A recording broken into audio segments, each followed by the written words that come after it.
Dear brothers and sisters, the Gospel tells us that on the first Easter day, the women came at dawn to the tomb where the lifeless body of Jesus had been placed after his crucifixion.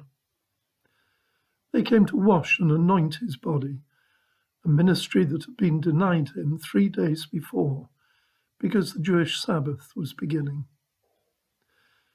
They saw that the stone that had been placed against the entrance to the tomb had already been rolled away.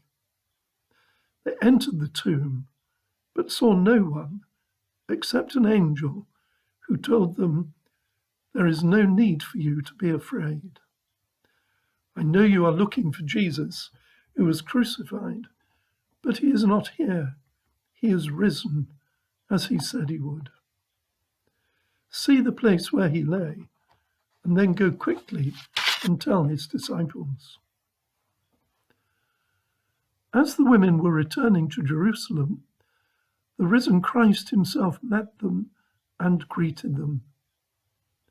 They fell down and worshipped him. He greeted them with the same words as the angel: "Do not be afraid." This Easter, we cannot celebrate this central message of God's love for us in our usual ways. But as the resurrection itself teaches us, darkness is transfigured into brilliant light by God's grace. Our tears are turned into joy. Our fears are turned into peace. During the darkest moments in human history, the disciples of Christ have always shone as beacons of his love by persevering in faith and hope, often in very plain and ordinary circumstances. But no darkness, not even death itself, can conquer the victorious, risen Christ. Do not be afraid. We have nothing to fear. Even though our world has changed, even though our lives have been turned upside down, even though we might be called to return to the Heavenly Father. Do not be afraid.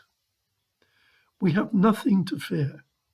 The empty tomb is God's own guarantee of hope. It strengthens us in faith, by grace, to radiate his love to one another and to proclaim his truth in our world. A very happy Easter to you all.